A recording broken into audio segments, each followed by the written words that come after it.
Welcome back to the Bahrain International Circuit and the Bahrain International Karting Circuit, who very kindly lent us their reception to do our latest video, and it's recapping the third and final day of pre-season testing here in Bahrain. I'm joined by Matt Kew to go over all of the action that we've seen out on track today in Sakhir, and a very interesting day. We finally saw teams starting to push the envelope a little bit more in terms of performance, and it was Max Verstappen, the reigning world champion, who ended the test quickest for Red Bull. He finished 7/10 of a second clear of the field at the end of the day, a very quick lap and a quick run towards the end. That pulled him clear of Charles Leclerc in second place for Ferrari, and it was Fernando Alonso who finished third for Alpine. So definitely a bit of a mixed bag at the front of the pack, and I think that long old debate about, is it a glory run, is it show voting, is it legit? I think there's a lot to work out, but Matt, you've been following the day very, very closely. Let's start with the pace setter, Red Bull, Max Verstappen. I mean, what did you make of that final lap, and how much can we really read into it?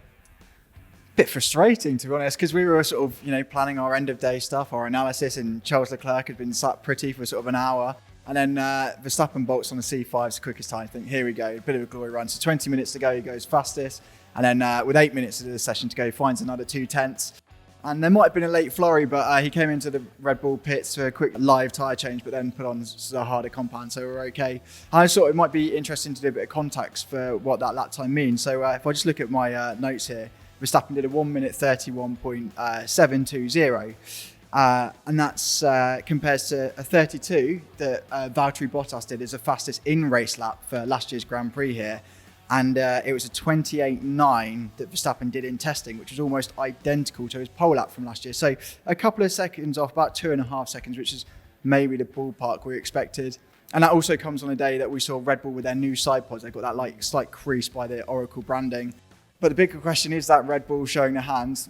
I don't know. We don't know. It's the really frustrating testing caveat that, we've said ad nauseum. We don't know about fuel loads, engine modes. We can see on a data trace that, Verstappen wasn't lifting off on the straights on this one, but you just don't quite know, or if that is, what Red Bull are achieving. You don't know how much that is a fair gap to what Ferrari or Mercedes have done. So in that way, it's hard to judge as well. Of course, it's very, very difficult, but I guess that's the drama of testing, that everyone's kind of second guessing where everyone is. But one team that everyone has been talking up is Ferrari. Now, both Red Bull and Mercedes, who we'll get onto, they've been very clear saying, Ferrari looks very good, very consistent. The Ferrari, they didn't undergo any big changes in terms of development or anything like that between the two tests. But right the way through, they've seemed pretty comfortable, pretty confident. Charles Leclerc, he finished 7/10 of a second off Verstappen's final run at the end. But Ferrari, they can be pretty pleased with where things are. Charles Leclerc today even said that it's been a very, very smooth preseason, probably one of the smoothest I've had. The Ferrari hype train, is it? I've been saying this since the first test, but how close are we to now saying they are in the mix?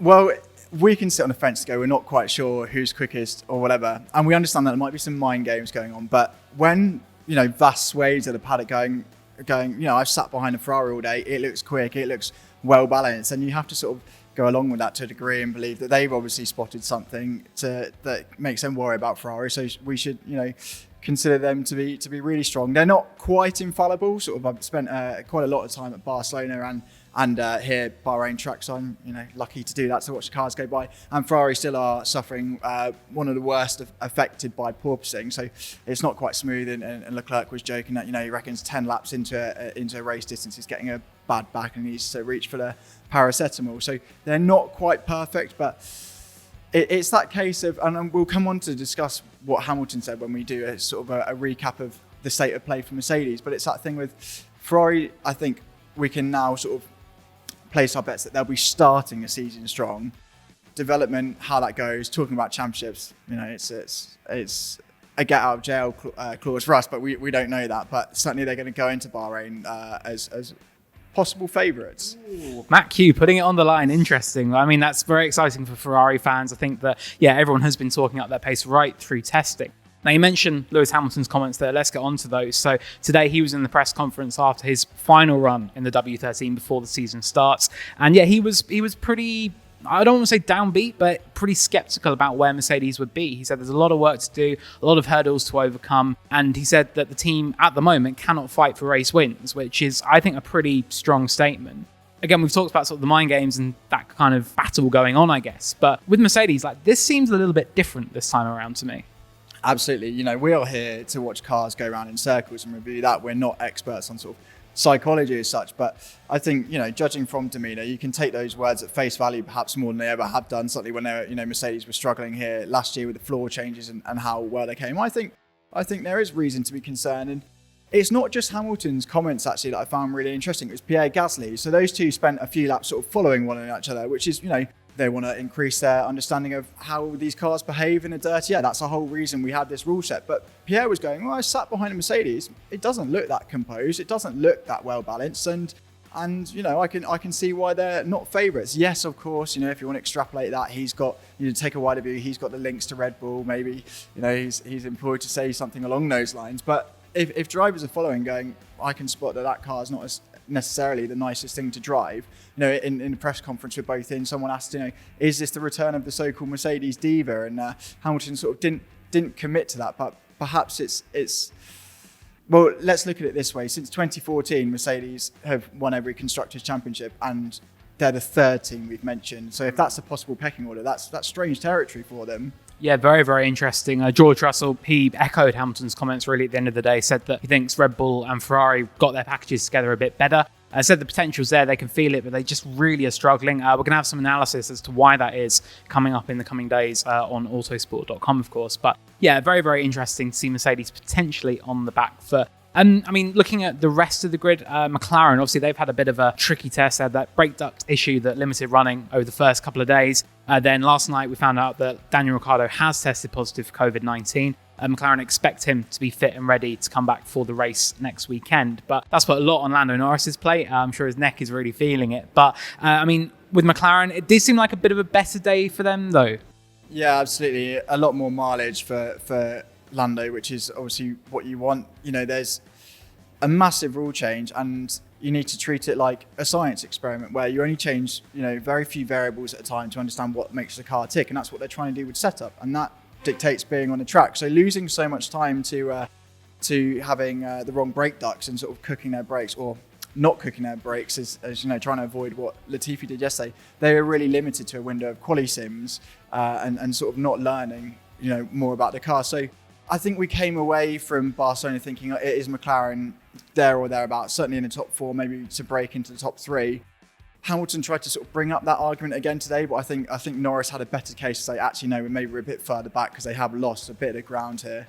Of course, and I think finally, sort of looking at the rest of the grid, one team that, I know you did an excellent feature on Autosport Plus a couple of days ago about the teams who really needed to fight back, and they were looking at Haas and Alfa Romeo. Now, Kevin Magnussen put in that run that saw him finish P1, which was quite something, and he said it's a shame that doesn't really count for anything. But then today, I think we saw Alfa really take a good step forward. Valtteri Bottas, he put in a really quick lap towards the end, then parked up a few laps later, so maybe not quite how he wanted the day to finish. But are there reasons for Alfa Romeo to be pretty encouraged after that disastrous first test in Barcelona? I think, yes. It's like, a good film is you want a good first 10 minutes and a good last 10 minutes because that's what you remember. And that's what Alfa Romeo have done with their test. They had a good Thursday, lots of laps for Bottas. They had seemed to have eliminated his porpoising problem, which, if we believe everything we've heard, that sort of, on their media film day, it wore a hole in their floor and they were so far back. They seem to have got on top of that and they were saying there's no porpoising at all, which, you can't say for many teams here. And then a good day today. I've just got the numbers here. So, fifth fastest for Bottas with 68 laps. And Joe, who was actually top for a little while before shuffling back to 11th, he did 82 laps. And like you say, if it wasn't for that red flag with sort of half an hour to go when Bottas pulled up with a transmission failure, I think you can be much more pleased with that day of testing for Alfa. And Alpine as well, I think we're touching on them. Fernando Alonso, as I said at the top, running the all-pink livery that we're going to see for the first two races. He managed to finish the day, third fastest. So a really good performance by them. Alpine, one of the teams that maybe didn't really look very strong so far through testing. So again, reasons for them to be encouraged? I would say possibly the hardest team to judge because you hear certain things that, other teams are looking over their shoulder and think they're coming. And I appreciate, look, I'm not an engineer. I don't have an engineer's background. And but all I can go on is what I see. And I know I wear glasses, so that, you should have some doubts about that. But I'm seeing a car that's even more so than the rest of the heavy field, cumbersome at slow corners, and it's unsettled at high speed. We've seen sort of Alonso in the tying minutes today have to save a couple of big rear end moments. Coming into turn 10, which is this cambered left-hander, the inside front wheels going light and locking lap after lap.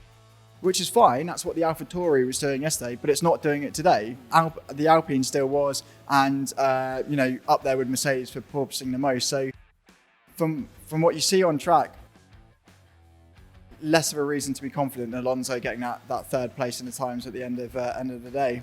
Interesting. All smoke and mirrors, and a lot for us to try and deduce over the coming days. But in a week's time, I think we'll be probably getting into Q3 quite around now in a week's time. So it's, I think by then we'll actually know who's hot, who's not, and how F1's 2022 might be shaping up. Matt, thank you very much for joining me. And that is it for our videos from Bahrain. Be sure to visit autosport.com. We've got obviously all the analysis and reaction from this test. And we'll be back here in 1 week's time for the start of the 2022 Formula One season.